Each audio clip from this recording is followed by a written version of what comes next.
Dans un monde saturé de paroles, il existe un art oublié, celui de déjouer les autres sans prononcer un seul mot. Aujourd'hui, nous allons explorer comment, à travers le regard de Nietzsche et d'autres penseurs majeurs, il est possible d'influencer, de comprendre et de retourner les situations à son avantage, en cultivant le silence, l'observation et la présence intérieure. Restez bien jusqu'à la fin, car ce que vous allez apprendre aujourd'hui peut littéralement changer la manière dont vous avancez dans vos relations, vos conflits et même dans votre carrière. Et si votre plus grande force n'était pas ce que vous dites, mais ce que vous choisissez de taire? La puissance silencieuse de l'observation. Dans un monde où l'agitation règne, où chaque instant semble exiger une réaction immédiate, une minorité discrète détient un avantage insoupçonné: l'observation silencieuse. Nietzsche nous murmurait à travers ses écrits: « Celui qui sait observer sans être vu possède déjà un pouvoir immense. » Ces mots ne sont pas simplement poétiques, ils sont stratégiques. Observer n'est pas un acte passif. C'est une posture active, une discipline de l'esprit qui exige plus de maîtrise que bien des actions impulsives. Lorsque vous choisissez d'observer sans intervenir, vous cessez d'être une simple pièce sur l'échiquier. Vous devenez celui qui voit le jeu dans son ensemble. Regardez sans être absorbé, écouter sans être emporté, ressentir sans être envahi. C'est ici que commence le vrai pouvoir. Imaginez, dans une conversation banale, deux personnes échangent. L'une parle vite, cherche à convaincre, à séduire. L'autre, silencieuse, capte chaque micro-expression, chaque vacillement dans la voix, chaque tension dans le regard. La première croit dominer l'échange. La seconde, en réalité, détient toutes les cartes. La parole peut mentir, mais les gestes, les regards, les silences, jamais. L'observation attentive est comme une torche que vous tenez dans l'obscurité. Elle éclaire ce que l'autre tente de cacher. Car sous chaque mot, sous chaque sourire de façade, se cachent des vérités inconscientes, les hésitations d'un regard, la crispation d'une main, la modulation soudaine d'une voix. Les grands maîtres du comportement humain, de Socrate à Sun Tzu, ont toujours valorisé cette capacité. Comprendre ce qui n'est pas dit, décoder ce qui est caché. La prochaine fois que vous entrez dans une pièce, résistez à l'envie de parler immédiatement. Prenez 30 secondes pour simplement observer. Regardez qui regarde qui évite quel regard, qui semble mal à l'aise. Vous en apprendrez plus en une minute silencieuse qu'en 1 heure de conversation. Mais pourquoi est-ce si difficile aujourd'hui? Parce que notre époque nous conditionne à réagir sans cesse. Notifications, messages, discussions superficielles. Nous devenons impatients. Nous sautons à des conclusions sans avoir laissé l'observation maturer. Le bruit est la mort lente de l'intelligence. Le silence, au contraire, est fertile. Dans le silence de votre esprit, les connexions se font. Dans le calme de votre regard, les vérités se révèlent. C'est dans cette discipline que naît ce que Nietzsche appelle la vue d'aigle. La capacité de voir au-delà des apparences immédiates, de lire les schémas invisibles de l'âme humaine. Quand avez-vous pour la dernière fois choisi de regarder vraiment, profondément, sans vouloir répondre, corriger ou intervenir? Et si votre vie dépendait de ce que vous êtes capable de voir, dans les instants où les autres sont aveuglés par leur propre précipitation? Ceux qui observent gouvernent. Ceux qui parlent trop se dévoilent. L'art de la présence muette. Fermez les yeux un instant. Imaginez entrer dans une pièce bondée, bruyante, agitée. Sans un mot, sans un geste, vous traversez cet espace. Et pourtant, comme une onde invisible, votre seule présence calme attire, influence. Les conversations baissent légèrement, les regards se tournent, les corps se redressent, vous n'avez rien dit, vous êtes simplement là. Nietzsche nous rappelle: le silence est un argument difficile à réfuter. Ce que vous incarnez, au-delà des mots, au-delà des gestes forcés, possède une force naturelle que rien ne peut contredire. Dans un monde où tout le monde court après l'attention, celui qui n'en demande pas, mais qui l'impose naturellement, domine sans combat. Votre manière de marcher, votre rythme respiratoire, la façon dont vous tenez votre regard sans agressivité, tout cela crée une atmosphère invisible autour de vous. Et cette atmosphère parle pour vous. La vraie présence muette ne se construit pas dans le désir d'impressionner. Elle naît de l'alignement intérieur. Quand vous êtes profondément connecté à vous-même, sans anxiété de paraître, sans besoin de plaire, votre énergie devient évidente, votre calme devient contagieux, votre solidité devient magnétique.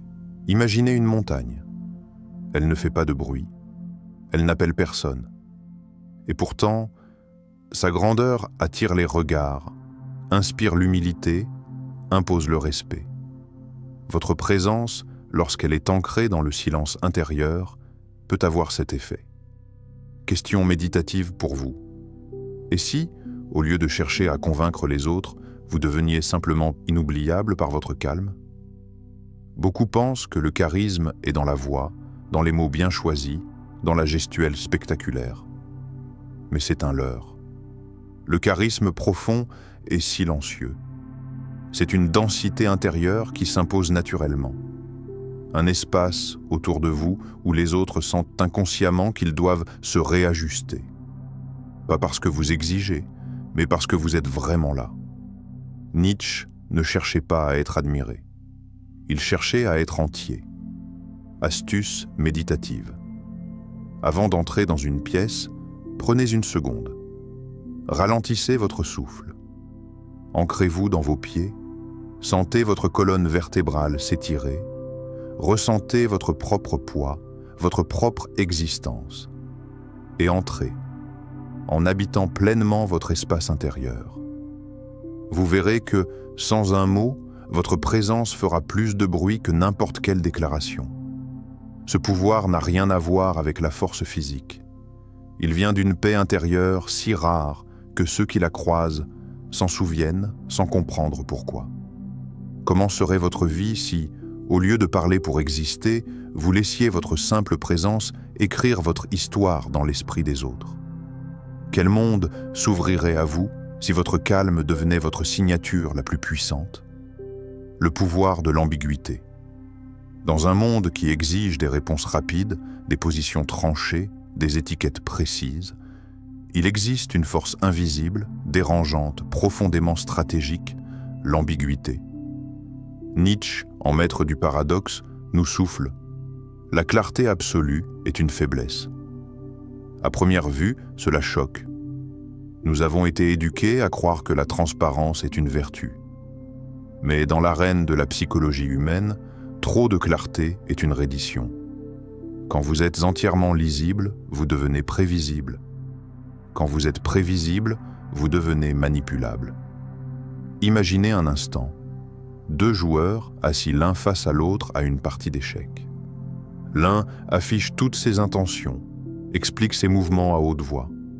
L'autre, silencieux, impassible, brouille les pistes par des regards neutres, par des temps de pause inhabituels. Lequel des deux détient vraiment le contrôle? La parole éclaire. Le silence trouble. Et dans ce trouble, ce n'est plus vous qui êtes vulnérable, mais l'autre. Lorsque vous cultivez l'ambiguïté avec finesse, non pas pour mentir, mais pour ne pas tout livrer, vous installez chez l'autre un léger vertige. Un besoin irrépressible de comprendre ce que vous cachez. Une tension intérieure qui l'incite, malgré lui, à se dévoiler davantage. Le mystère n'est pas un voile, c'est une arme. Astuce comportementale pour vous. Lors de votre prochain échange important, laissez volontairement des blancs. Des silences légers mais appuyés, des regards suspendus, des réponses incomplètes. Laissez l'autre combler le vide. C'est souvent dans ces espaces que naissent les révélations inattendues. Posez-vous cette question qui dérange. Pourquoi ressentons-nous tant le besoin de tout expliquer, de tout justifier, de tout raconter? Ce besoin est une faiblesse. L'ambiguïté, elle, est une invitation au pouvoir subtil. Quand l'autre ne sait pas exactement ce que vous pensez, ce que vous voulez, ce que vous ressentez, il est forcé de projeter ses propres peurs, ses propres fantasmes, ses propres fragilités sur vous. Et c'est là que vous devenez inattaquable. Ceux qui utilisent l'ambiguïté avec intelligence deviennent des énigmes vivantes. On les admire, on les craint, on cherche à les comprendre sans jamais y parvenir totalement. Nietzsche lui-même, dans ses aphorismes parfois volontairement opaques, maîtrisait cette alchimie. Donner assez pour intriguer, jamais assez pour être saisi. Et si votre véritable puissance ne résidait pas dans ce que vous montrez, mais dans ce que vous laissez dans l'ombre? Et si, en refusant d'être totalement lisible, vous deveniez impossible à enfermer, impossible à réduire, impossible à dominer? Maîtriser ses réactions, la clé ultime. Imaginez une forteresse, massive, imperturbable. Les vents peuvent hurler, les orages peuvent éclater. Elle reste debout, impassible. C'est exactement ce que Nietzsche décrivait lorsqu'il affirmait « La plus grande victoire est celle sur soi-même ». Déjouer quelqu'un sans prononcer un seul mot commence ici, non dans le jeu des apparences, non dans la stratégie extérieure, mais dans la conquête de votre propre esprit. La plupart des gens sont des marionnettes émotionnelles. Un mot blessant et ils explosent. Un compliment et ils se flattent. Une peur et ils se replient. Ils sont manipulables, prévisibles, vulnérables. À l'inverse, celui qui maîtrise ses réactions devient un mur contre lequel les intentions des autres viennent se briser. Imaginez un instant. Quelqu'un vous provoque ouvertement devant une foule. Il attend votre colère. Il espère votre humiliation. Mais au lieu de céder, vous restez silencieux, calme, presque indifférent. La scène se retourne. Celui qui croyait vous piéger devient ridicule, seul face à son agitation. Votre calme devient votre arme la plus impitoyable. Ne réagissez pas comme les autres attendent de vous. Soyez l'interruption dans le cours de leurs habitudes. Maîtriser ses réactions n'est pas fuir ses émotions. C'est choisir consciemment ce qui mérite votre énergie. C'est comprendre que réagir impulsivement, c'est donner du pouvoir à l'autre. Chaque fois que vous cédez à la colère, à l'envie, à l'orgueil, vous déclarez silencieusement « Tu contrôles mon état intérieur ». Mais la maîtrise véritable, celle que prônait Nietzsche, celle des stoïciens, c'est l'art de l'interruption consciente. Quelqu'un vous critique, vous entendez, mais vous choisissez de ne pas absorber. Quelqu'un vous flatte, vous accueillez, mais vous refusez de dépendre de ce miel empoisonné. Quelqu'un vous menace, vous écoutez, mais votre cœur reste aussi calme qu'une mer d'hiver. Visualisez cela. Chaque attaque glisse sur vous comme la pluie sur la pierre. Chaque tentative de manipulation rebondit sur un mur invisible. Ce n'est pas de l'insensibilité, c'est la souveraineté intérieure. Que pourriez-vous conquérir si, à partir d'aujourd'hui, plus personne n'avait le pouvoir de manipuler vos émotions? Combien d'opportunités, de victoires, de moments de grandeur attendent juste derrière votre capacité à rester inébranlable? La maîtrise de soi n'est pas un luxe. C'est une nécessité pour toute personne qui aspire à la véritable puissance. Quand vous ne réagissez plus comme prévu, vous devenez un facteur d'incertitude dans l'esprit des autres. Vous cassez leur schéma. Vous prenez la main sur l'échiquier invisible des relations humaines. Le jeu intérieur. À la fin, ce n'est pas en gagnant des arguments que vous triomphez. Ce n'est pas en criant plus fort que vous imposez votre présence. C'est en devenant invisible aux attaques, inaccessible aux provocations, intouchable par les jugements. Déjouer les autres sans un mot n'est pas une ruse de domination. C'est une victoire intérieure, la plus rare, la plus pure. Imaginez une montagne. La tempête la frappe de ses vents furieux. La pluie la fouette. La foudre tente de la déchirer. Mais la montagne reste, silencieuse, indestructible. Vous êtes cette montagne. Vous pouvez l'être. Nietzsche n'a jamais cherché à enseigner la froideur ou l'orgueil. Ce qu'il désignait, avec une lucidité impitoyable, c'est la conquête de soi comme la seule vraie conquête. « Deviens qui tu es », écrivait-il. Non pas qui les autres veulent que vous soyez, non pas une image fabriquée pour plaire, mais une force intérieure, réelle, inaltérable. Déjouer sans parler, influencer sans imposer, renverser sans combattre. Tout cela commence par un choix intime, celui de refuser d'être gouverné par le monde extérieur. Ce n'est pas une question d'intelligence froide. C'est une question de puissance émotionnelle. La mer, profonde et calme sous sa surface, n'a pas besoin de prouver sa force. Votre calme, votre capacité à demeurer en paix au milieu des tempêtes humaines, parlera plus fort que n'importe quelle défense. Visualisez ceci. Chaque attaque contre vous devient un murmure. Chaque provocation glisse comme le vent entre les rochers. Chaque regard jugeant se perd contre votre silence intérieur. Le jeu intérieur, c'est de ne plus jouer au jeu des autres. C'est d'instaurer vos propres règles, patience, clarté, souveraineté. Et si, au lieu de vous battre pour être compris, pour être aimé, pour être reconnu, vous choisissiez de devenir si entier, si stable, si ancré, que rien, ni personne, ne puisse plus jamais vous faire vaciller.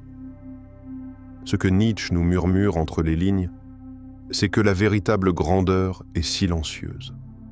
Elle n'a pas besoin de public, elle n'a pas besoin d'applaudissements.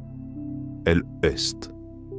Et dans ce simple fait d'être, sans crainte, sans dépendance, sans agitation, vous devenez plus puissant que tous ceux qui cherchent frénétiquement à prouver leur valeur. L'art de déjouer sans parler n'est pas une technique sociale. C'est une déclaration existentielle. Un manifeste silencieux, je suis libre intérieurement. Et aucune tempête extérieure ne pourra jamais m'arracher ce trésor. Le vrai pouvoir est silencieux, profond, irrésistible. Dans cette vidéo, plongez dans les secrets que Nietzsche et les plus grands maîtres de la psychologie humaine ont laissés en héritage. L'art de déjouer sans dire un mot, de transformer votre calme intérieur en force imparable, de devenir une présence que personne ne peut ignorer. Vous apprendrez. Pourquoi observer sans être vu est votre premier avantage stratégique. Comment votre simple présence peut influencer sans effort. En quoi l'ambiguïté est une arme puissante pour inverser les rôles. Comment maîtriser vos réactions devient votre ultime rempart. Pourquoi votre jeu intérieur est la seule victoire qui compte vraiment. Ce voyage intérieur est pour ceux qui veulent plus que des techniques de manipulation. Il est pour ceux qui veulent devenir inoubliables. Et vous, êtes-vous prêt à devenir celui qu'on ne peut plus manipuler, plus ébranler, plus réduire?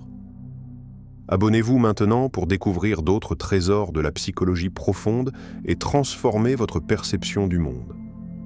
Si cette vidéo résonne en vous, laissez un like, partagez avec ceux qui cherchent à grandir et dites-nous en commentaire quelle clé intérieure avez-vous décidé d'activer aujourd'hui.